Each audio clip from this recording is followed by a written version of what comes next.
Think Verizon is expensive? Think again. Anyone can bring their AT&T or T-Mobile bill to a Verizon store today and we'll give you a better deal. So bring us your bill. Walk in, run in, pogo stick in, teleport if you can. Ride on the back of a rollerblading yak or fly in on the wings of a majestic falcon.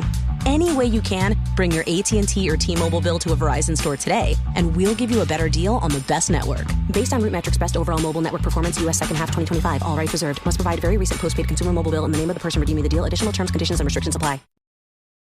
Media companies had what we affectionately call the Frankenstack. And I lived it, as a lot of media operators have done. It's data in 5 or 6 different platforms. And from my point of view, if media companies believe that their 2 most critical assets are content, obviously, and also their audience, why do audience professionals or marketers have to log into 17 different systems to manage their audience? And so that's the basic problem at a fundamental level we solve is we are a single audience brain, audience operating system for the media and publishing industry.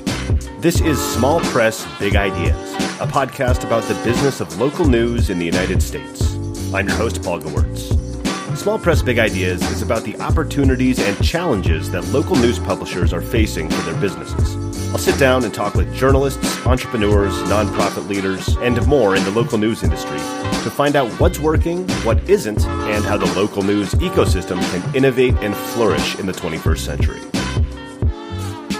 All right, today on the podcast, I'm joined by James Capo. He is the Chief Executive Officer at Omeda, which, if anybody listening doesn't know, is a platform combining a CDP, marketing automation, and subscription management in one place. And we were just talking before hitting record.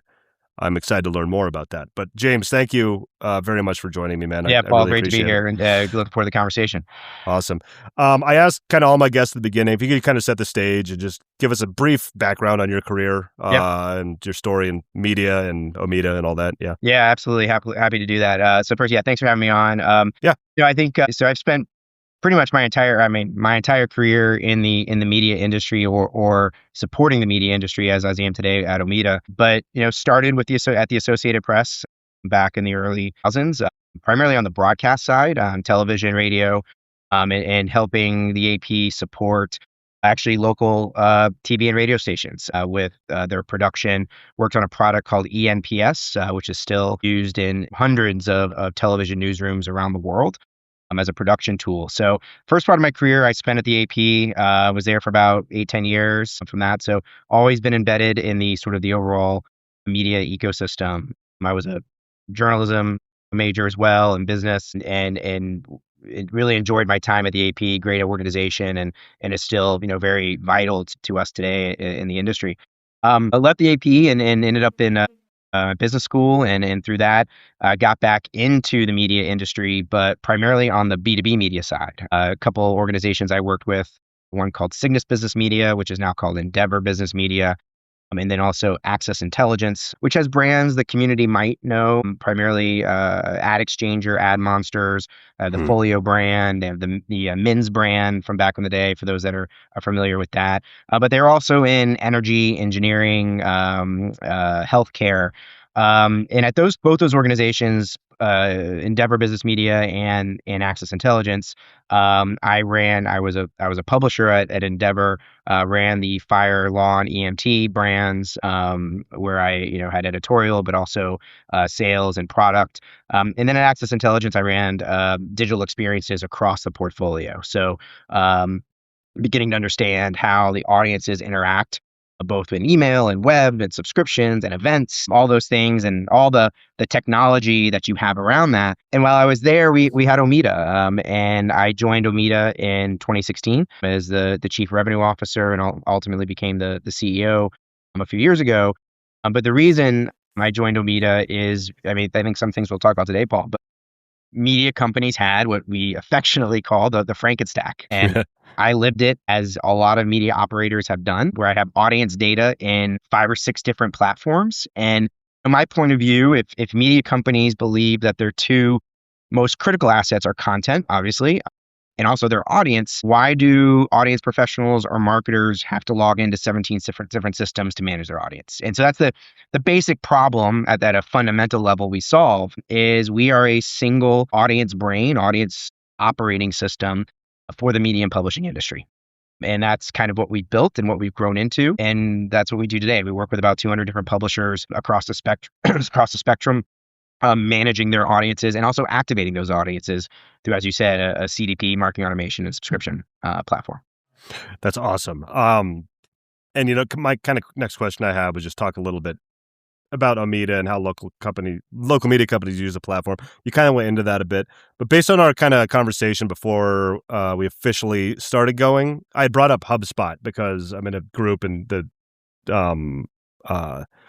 topic for the week was something to do with HubSpot and Omeda. Sure. And you had some great just riffing off of that. So let's dive into that a little bit. Yeah, no, you're saying like HubSpot is just a stand-in for an alternative. There's others like that and everything. Yeah, absolutely. And these are, I will be the first one to say, these are all great platforms, right? They all have, they all have their use cases depending on what you're trying to do. But where we're different, and I think this is where Omeda shines, particularly for the media and publishing industry, is that number one, we recognize that the content is the product. That's a different mindset, and that we understand as just fundamentally, as my organization understands, that the content is the product. Now, what does that mean?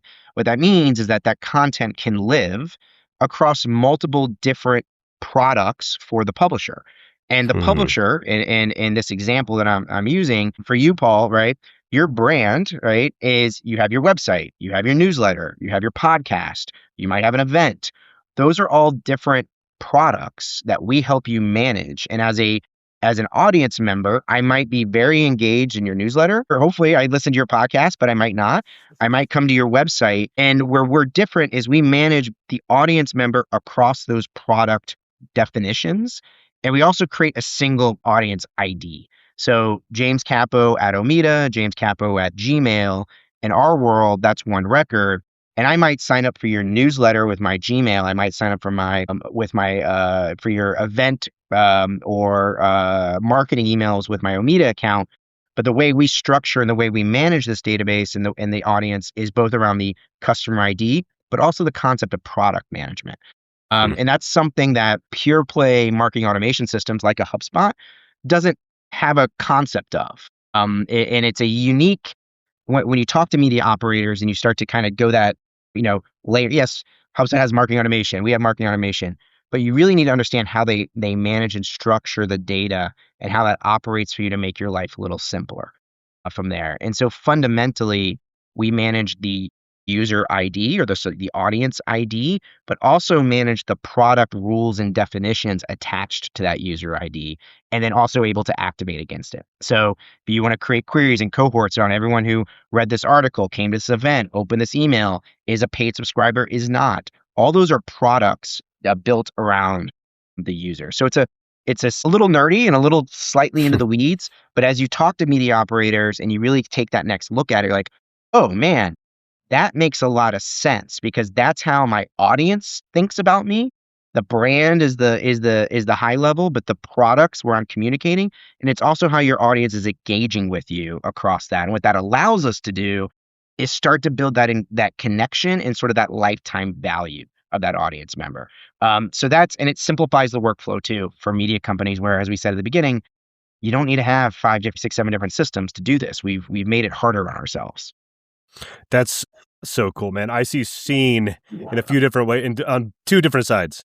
What you're saying about my business, got my website, my newsletter, my podcast. Right. I know there's listeners of podcasts that don't have the newsletter and vice versa. Right. So I was like, oof, yeah, yep. I see the need there. And then when you're talking about on the other, like the consumer, whatever you want to call it side, I will, sign up for a newsletter with my business thing. And then if I'm going to go to an event, I'll use my personal Gmail account that I want to, because that's where I want to be able to access it quickly and everything like exactly. that. And that's the user telling you a signal, and it's the user saying, hey, I'm still interested in your brand.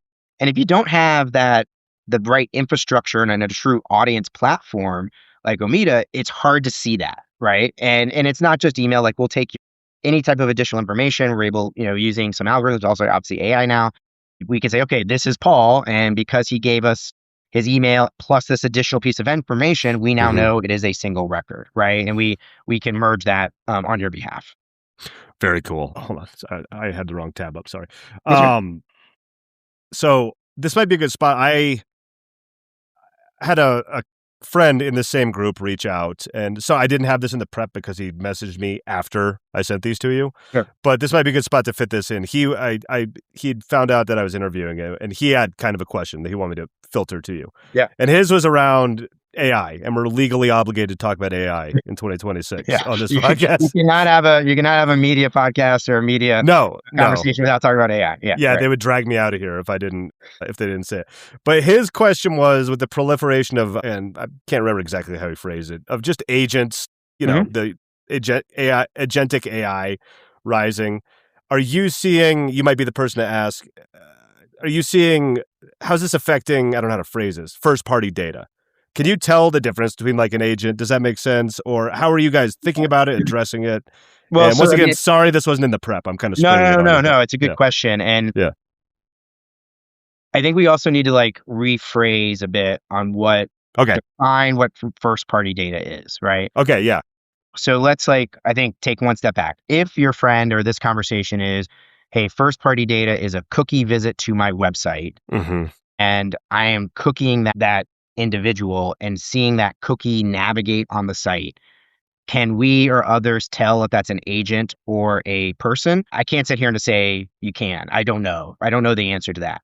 However, if that person or that agent or individual signs up for your newsletter, pays with a credit card, registers for your website, I would hope that your media partners and your folks that are listening to this are asking additional information about that subscriber audience member, right? Zip code. I think we should talk about zip code here from a local media perspective. I think zip code is the one thing all local media companies should be asking right away. And I see so many local media companies don't ask just simple Gmail or email and zip code. And I'll explain why in a second.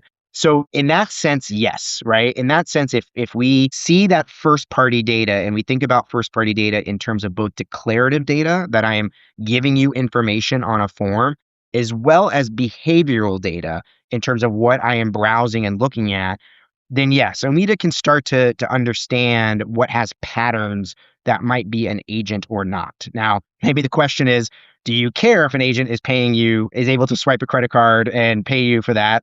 Maybe we don't because they're giving you money, right? I don't know the answer to that one yet. I don't know if we're there. But defining what I would call anonymous traffic, which is the cookie coming as an agent, is different than what I would call a known audience member who is now giving you declarative data, and you're able to put them into your ecosystem as something you know about. Now, what Omeda does, what we help our clients with, is we help convert that anonymous to a known individual or known subscriber/audience member.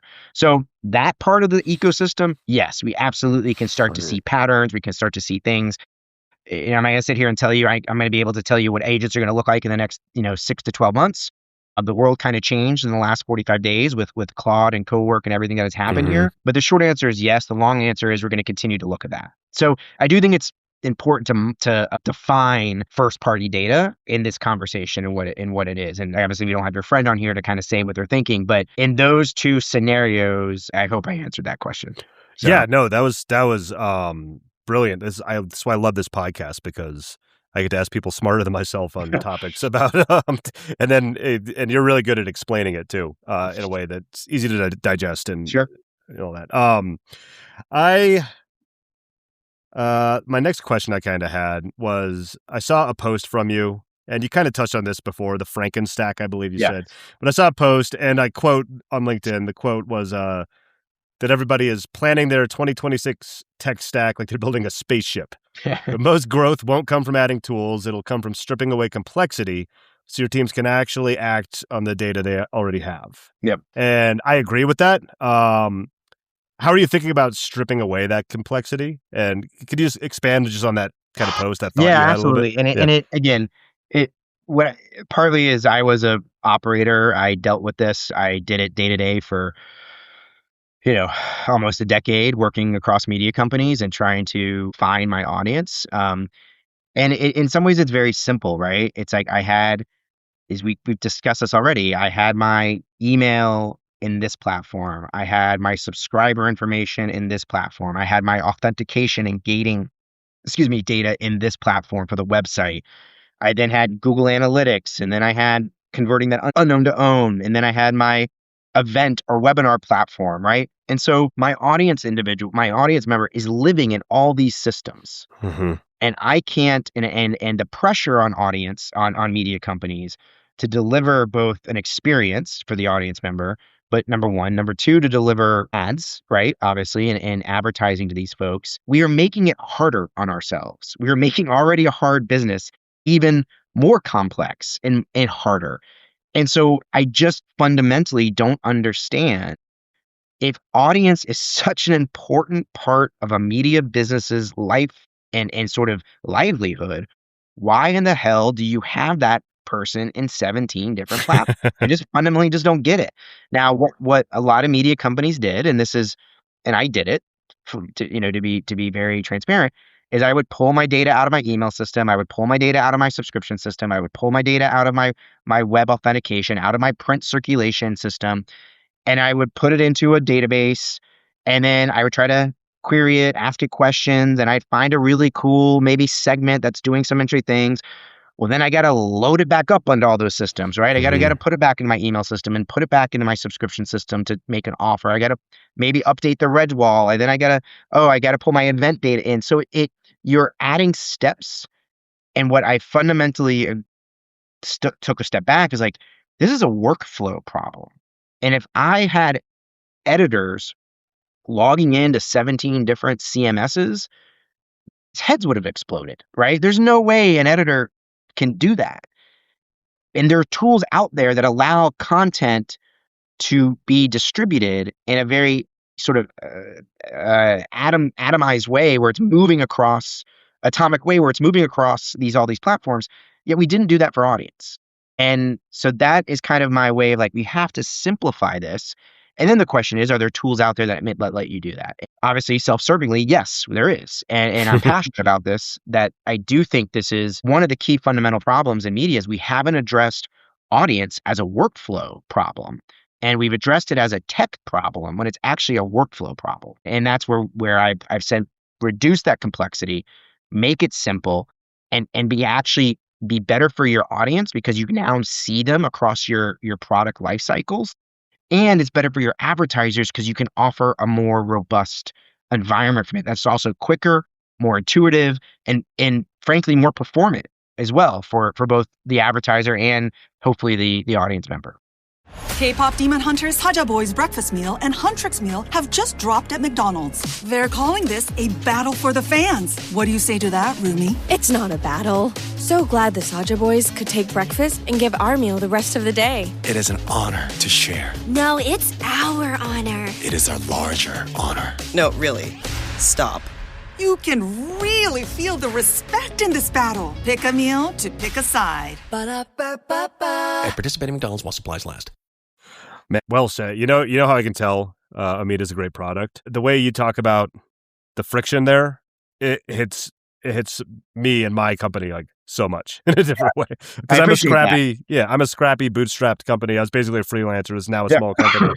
It's like, I got Google Drive over here and this over here, my podcast host over there. And it's just like, and one theme from this show, talking to so many journalists and publishers and business side people and everything, it's just how spread thin everybody is. Getting the reporting out and keeping the lights on and everything. So media is not doing more with more. They're trying to do more with less, right? Yeah. And that's, a larger issue, I believe, just particularly on the journalism side, where we need, I think, quality journalism in our society from here. I obviously believe that. But whether you're a pure hard news organization, or you're a special interest publication, or you're a hardcore B2B, right, covering the HVAC community, at the end of the day, it is about connections, right? It's connecting that content with the right audience, and then being able to monetize that in a way for whatever business model the media company thinks is best. Could be subscriptions, could be advertising, could be lead gen, could be sponsorship and events.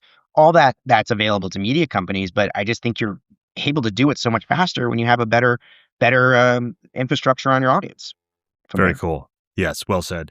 My next question I had was if you were launching a local news company from scratch in 2026, how would you structure audience capture and monitor? Well, just everything we've talked about from day one. And maybe this is a good time to talk about zip code, like you were talking about. Yeah. So I'll let you take it. Yeah. Yeah. So great question. And I think, listen, I have opinions here, so I'll couch that.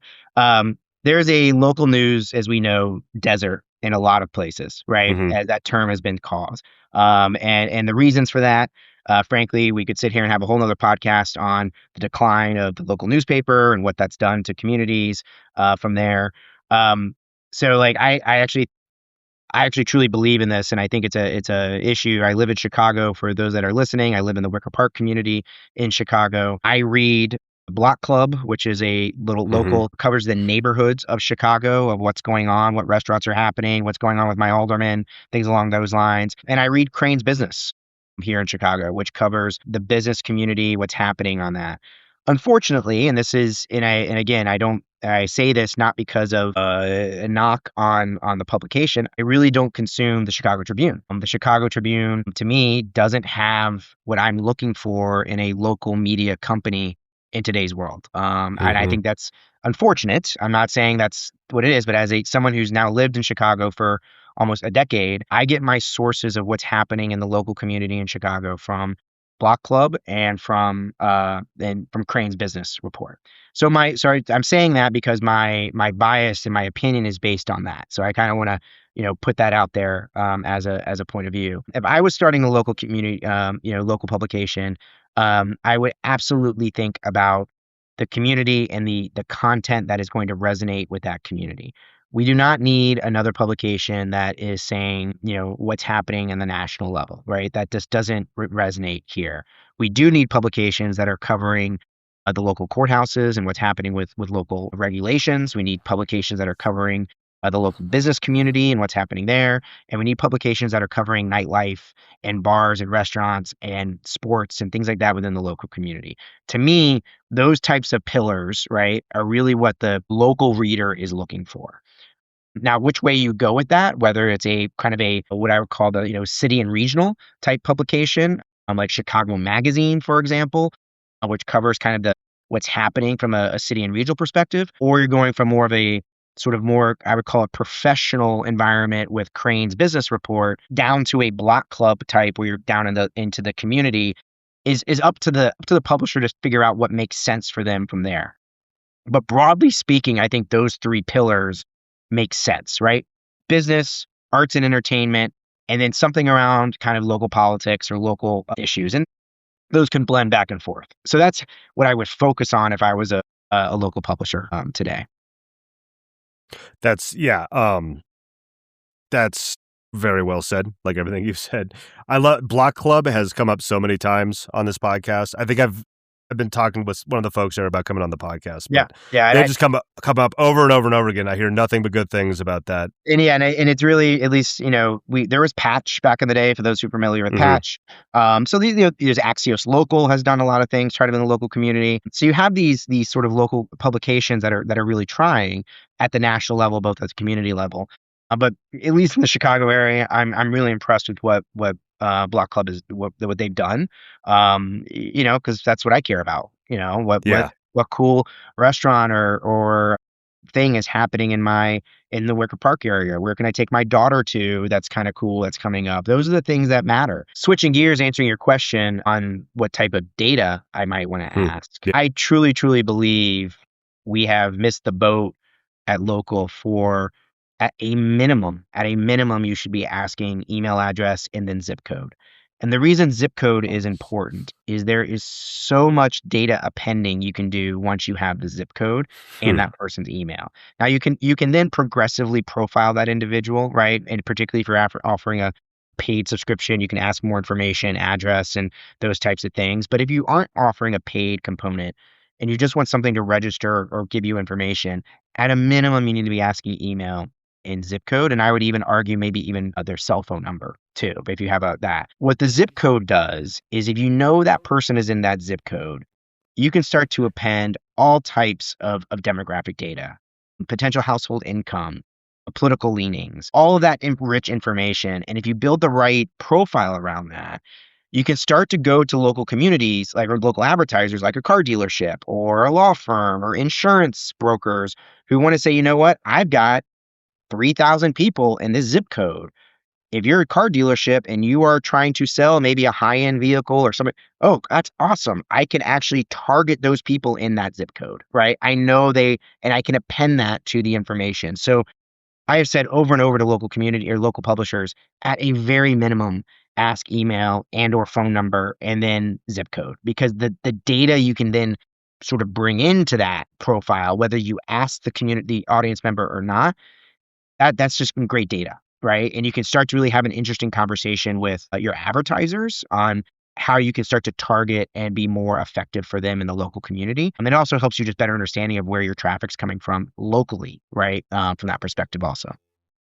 Yeah, that's really interesting. I haven't had anybody on the 100 whatever episodes we've had talk about zip code, but that makes a lot of sense. Yeah, it's such a simple thing that people will give you, right? Because you're Yeah. not giving, some people may not want to give their address, fair, right? Mhm. And now if you're signing up for a subscription, you probably need to, just for credit card reasons.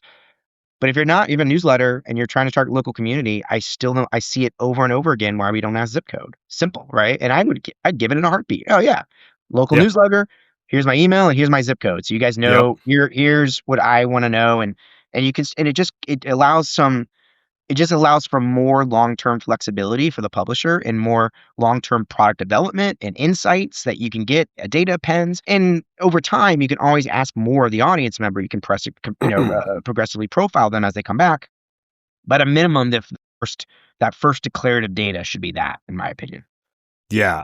And just speaking from my own experience here, I do podcasts. We create, grow, and monetize podcasts for local media companies, my company. And we use this service called Audio Go, where you can create a ad and target it by zip code, which we do for podcasts. Yeah. And they're notoriously hard to get first-party data, podcasts, just because it's an open ecosystem, notoriously. Of course. But what I've seen is when we target by zip code on there, like the data we get back is almost 1-to-1 from like when you look at other podcast demographic data you can get out there. Yeah. Be like, oh, this is a higher income area. Oh yeah, look at this spike there. It is like, I can't imagine for email and like all the stuff you were talking about, how valuable that is. Yeah, it's also. incredibly valuable. And so that to me is just such a simple thing that we can do as an industry that helps us be better, right? And listen, you may never use it, but why not ask it, right? I mean, it just seems like a no-brainer to me. And it's an easy ask. Like I'm like, that's not too much information, whatever. Yeah. Yeah, it's not. It doesn't feel, you're not like giving me my exact place where I live, which people might be weird about potentially. Yeah. I think we personally feel like that ship has left, but whatever. But I do think it's an easy way out, particularly if it's local. That's the thing that like frustrates me. It's just like, you're a local community and I'm signing up for your newsletter. Of course, I want you to know where I am, right? Mm-hmm. Of course, at least generally within the Chicago area where I am reading your content from. I mean, again, I have I have a bias to that, of course, because of just my work in the industry, but it just seems like something people would do very easily. Awesome, man. So cool. I'm clipping some of that out. I'll have to make some clips out of that part because it's really, really valuable stuff. Yeah. Awesome, James. I've touched on everything I had for you. Okay. If you have anything else, I'd love to hear it. But if not, where can people find you online? What do you want me to promote? What do you want me to link to? And I appreciate that. First of all, a big fan of local media. So, Omeda would love to work with more local media companies. I think we work with a lot of, I would call the business publications, Arkansas business, Louisiana business out of Baton Rouge, Virginia business out of Richmond. So we definitely work in that. We actually work with a couple newspapers now out of the Cox Media brands out of Dayton, Ohio. Smaller publications, but we'd love to help and support this community. And so if folks are interested in what Omeda is doing and how we can help you, please reach out to me. My email is jcapo@omeda.com. You can find me on LinkedIn. You can find me on X at I think it's James Capo is my handle, but I'm very available. And this is what we do. I think people should know that like this is how my entire organization thinks about media. All of our clients are media and publishing, so we're very connected to this ecosystem.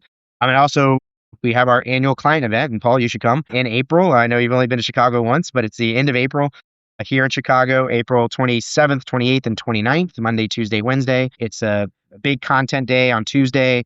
speakers from around the industry talking about how they operate. We have some boot camps and hands-on experiences with our platform. And then we have our annual sort of appreciation client event, actually at Wrigley Field this year. Cool. We will be there on the field, on the warning track. Cubs aren't in town. Tours of the stadium. So if anyone would like to come, please reach out. We'd love to get you here. And Paul, obviously, if you can make it, love to have you here as well. Man, that's gonna be a hard one to turn down. Like I said, I came to Chicago in mid-September. The one time I came, and it was the most beautiful city, most beautiful time of year ever. So yeah, late April seems like another nice time to. It could be going away. Beautiful. It could potentially be 40 of snowing. Oof, yeah, I know how that goes. We're supposed to be 70 on Monday here, so I think we're hopefully turning the corner at some point. So awesome, man! All right, James, thank you so much. This was a great one. I really appreciate it. Yeah, absolutely. And listen, I know you're joining this company or your call here with your friends or that community. Obviously, if there's anything I can help there, or anyone has any questions, please just send them my way. I will. Cool. Awesome. All right, Thanks, man. James. Thank you for listening to Small Press Big Ideas. You can subscribe on Apple Podcasts, Spotify, or wherever you listen to podcasts. If you'd like to help the show, the best thing you can do is to tell a friend or colleague and just take a few minutes to leave a rating and a review on whatever platform you're listening to right now. It only takes a minute out of your day, but it really does help the podcast grow and reach more ears. Check back for new episodes every Monday.